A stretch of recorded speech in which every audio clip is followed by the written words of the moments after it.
When you go say hi to people, are you trying to join their party or are you inviting them to join yours?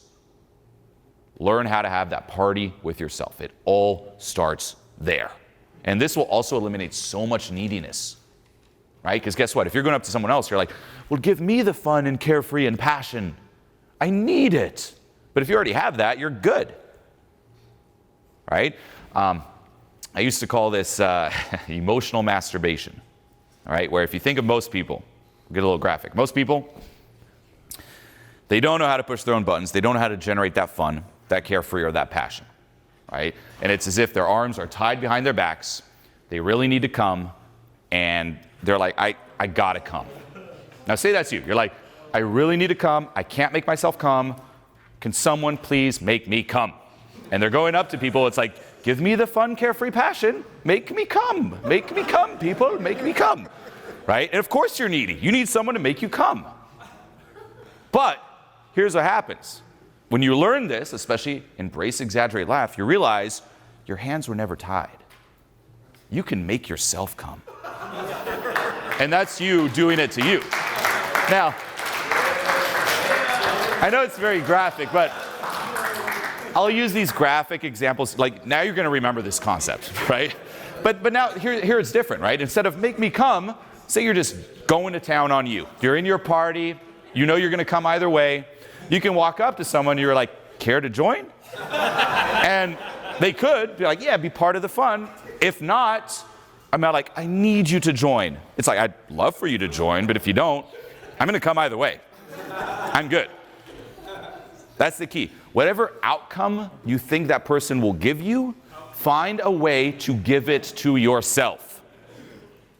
Even in terms of self-worth, right? Instead of looking for someone to complete you, complete yourself. It's really that entire approach. It's instead of looking out there and chasing, right? Instead of pursuing, attract. It's a way of explaining it could totally be cut out of context, but it does hammer the point home. Like every single person now, you're going to remember this too. It's like, make yourself laugh. You're like, oh yeah, emotional masturbation, right? And when you do that too, by the way, and letting go does this as well. It gets you so much just out of your head and just in the groove of things that's when true, being modest, genius comes out. Like this whole segment here, once more, top of my head. Didn't know I was going to go there. Didn't know I was going to make different jokes. Didn't know I was going to mention that. Literally, top of my head. And that's a skill anyone can cultivate. That's also part of not running out of things to say. Like you should be able to talk and talk and talk and talk. All of you have a lifetime of experience. Not having something to say is an injustice to life. Like think of how many years you were alive. Like how old are you? 24. 24 years of life. And being like, I have nothing to say, is literally saying, so you've been here in this thing called life for 24 years. How was it?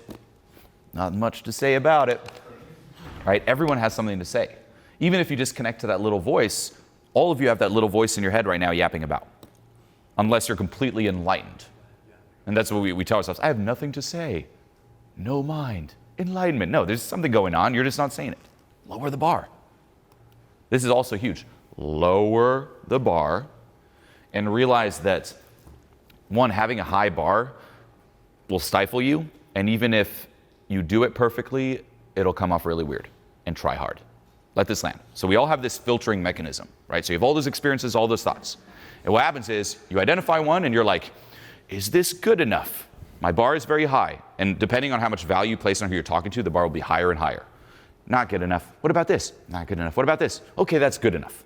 So you have this bar. The key is lower the bar, get rid of the bar, let it flow. Because let's just say you were even able to pull it off, where everything you say is just 10 out of 10, it'll come off as way too perfect and try hard and weird, right? It's like going, you could say two people who say go to a high-end venue. Let's say you go to a really nice restaurant, people are dressed up. One person could go the route of the over-the-top tuxedo that's shiny, just like really all about it. And you'd be like, oh, I guess that's cool, but a little too try hard. Like that person really took this seriously. And then you could take another person who goes there in sweatpants. You're like, whoa, how did that person get in? Wow, that's so much. It's just very, it's like that person is so cool, they can break the rules of being cool. That's it. You are so high value that you can talk about the most boring things and still be cool and make that interesting. Lower the bar. You have a lifetime experience. Just say it. Say whatever. Right? No matter what. Say, I like salad, like we talked about. You can be like, I like salad, and talk about salads. It can be captivating. Right? And also people are not so much focused on the words. They're just focused on the energy, on the vibe. It really doesn't matter what you talk about. Of course, it has to make sense to a degree. But in terms of people getting sucked in, you being interesting, that's really the flow. And when you lower this bar too, it allows for, again, that genius to come through. You can't force genius. You can, it sounds cheesy, but it's true. You can't force genius. You can only create the space for genius to come through and blossom. Like this seminar bit here that I did, if I had pre-planned it, and let's just say I'd really studied it and pre-planned it, it's like then insert joke, then go to emotional masturbation. And say I was like following this logical plan, the experience we would have had, my delivery and your experience receiving that delivery would be completely different. It'd be like, oh, okay, it's, I guess, funny, but it's a little, you sense it's agenda-based, kind of attached to the outcome, going through the motions, not letting it flow. You gotta learn how to get yourself in that state of just let go, let it flow, right? Similar to a state of dreaming in a way. Like socializing or a seminar like this, it's like this lucid dream. Like, yes, I'm awake, I'm here, I'm present, but I'm just letting this flow. I'm surprising myself too by what I say. I don't really know what I'm gonna say next. Like this last bit too is totally improvised. What I'm saying literally right now, these words in this moment are completely improvised. So half of you, also again, that party of you, should be enjoying the show that is you. Half of you is creating it while simultaneously, like you're creating the dream, but you're also enjoying and experiencing the dream. Right? Same here. You're talking, you're creating like, hey, nice to meet you, blah, blah, blah, talking, but you're also enjoying it. You're sitting back and you're like, hell yeah, let's enjoy this. And then, I'll give you, and then. That was actually, I was going to say, that was very calibrated, thank you. But actually with that last point, and then also be okay with silence. Meaning, if you're someone who's always running out of things to say, it's also very possible that you view an interaction as being a one-person show, where it's all on you. No, an interaction is two people. There are times where, hey, be quiet and let the other person partake. And then it's not just you building off of what you're doing and saying, it's you building off what the other person's saying, and vice versa. Sometimes running out of things to say is actually good. It's a sign where, hey, at this moment in the conversation, let the other person partake. If you don't, by the way, it will also repel people, right? An interaction is not a seminar like this. A seminar like this is, it's me talking and again, Q&A, but you guys are mainly listening. An interaction is not like that. No one goes to interact and be like, seminar me. And you're just like, da-da-da-da-da-da. Like no one wants that, right? So be okay with silence. If you have trouble being okay with silence, try. Do little breaks where you're just like I just said, and just bask in it. You can even stare at the person and be like, with a smile, like, your turn. I can just chill in this silence. And internally, emotional masturbation. Right? That also builds some tension. And you'll also see if you're stuck in the doing paradigm, remember having, doing, being, if you try to find your value in what you're saying or doing, then it will be very hard to bask in the silence because you believe that when you stop talking, you stop doing, your value drops. If I'm just quiet and I don't do anything, why would they ever like me? They like the words that I say and the actions, no? So this will also force you to just really rely on the being and connect with the being. And actually another point, and then you can clap. He's like, just give me the signal, man. Here we go. Another point too is realizing that you can do not just through talking. Like when I'm not talking, I'm still doing, right? So for example, here's what people do. They'll talk, they're like, hey, I'm talking, and when they're quiet, it's like they disengage from the conversation. It's like we have a link, and then I stop talking, like, and it just kind of severs it.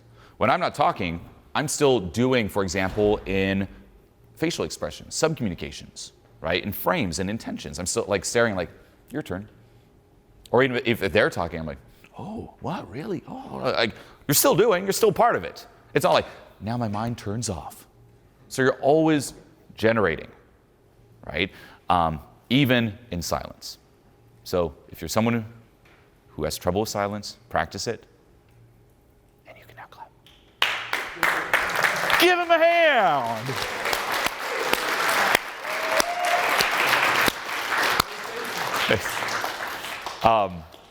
But yeah, and practice this, by the way, 24/7, right? Actually, this would be another key point. Don't just practice socializing when you're out socializing. Your entire life, like this all goes hand in hand and like just bleeds into the next thing. Like the laughter stuff, right? I'm auditing it throughout the day. When I'm talking to my friends, same thing, right? It's like our goal is like, okay, talk if there's some topics or stuff, but otherwise it's like, hey, let's laugh and vibe and what's that like? And then I'll take that and it'll go in this part of life. I'll take that part of life, mix it here. So it's like, it all goes hand in hand. But it also shatters that dream that we talked about earlier tonight of the social scammer in the dungeon, right? It's like, I can just live in my dungeon and do it. No, you have to change who you are, and you're gonna probably have to change your life and disrupt all that. And then welcome the disruption. Because people start, say, working on themselves. This is actually key. You start working on yourself and say you start getting better socially, or you raise your level of self-esteem or confidence. Right? You start taking more action, start doing better. That is going to disrupt your comfort zone internally and externally. And you might see some chaos externally. And then what people do is, oh, there's a little chaos, this is not what I'm used to, and then they revert back. Realize that with change and transformation, things also have to shatter. Some stuff have to shatter, things that have to shatter. I tell this to my clients, by the way, like, oh, this thing changed. I'm like, well, you don't want to go back to that. That's why you're here. Keep going. Okay, so do embrace it. With change, yes, there will be some chaos. With change too, especially as you move up, there's going to be more social pressure. Better be good with that. With change, you're going to have to let go of a lot of things. What are you willing to let go of and get something better in return? Are you willing to let go of always being at home, always being in your comfort zone, always being quiet? What are you willing to sacrifice for it? And I keep saying that the payoff, like never forget the payoff. It's those moments socializing, there's some of the best like moments ever, especially when you're in a really good flow and you're out of your head. And this is also important to remember, right? We try to be so logical about this, but really my favorite moment socializing is when when time flies by. You ever have the experience you're talking to someone and like, you're just in the zone, you're in the flow and you're just like not thinking, it's just clicking. And then you're like, well, we talked for an hour, 2 hours, felt like 10 minutes. Anyone experience that? That is the goal. That there. It tends to just kind of happen by luck, but if you can like, similar with the genuine laughter, learn how to genuinely get yourself in that state, that's when you start crushing it, right? So it's learning how to get in your body, getting out of your head, stop micromanaging, get in touch with the dance, get in touch with the vibe, learn about the subtle dynamics, but don't let that stifle you. This is also why letting go is so key. There are so many dynamics to be aware of, right? We covered a lot here, like, be aware of approval, disapproval, but don't let it run you. Right? Be aware of your surroundings, but don't get stuck in your head. Be aware of the different dynamics. Be aware of calibration. Be aware of relatability. Be aware of social intelligence. Be aware of different frames. Be aware of this. Be aware of when they talk. So much to be aware of. Right? But if you're all stuck up here in your head, it just overwhelms you. So you should develop the skill to be aware of it while remaining completely present. That's also why inner work is so key. Right? Otherwise, it just gets heavier and heavier. And audit your experience. If you going out just seems like you're trying to remember a million things, it's just super heavy, you're just thinking and thinking, not good.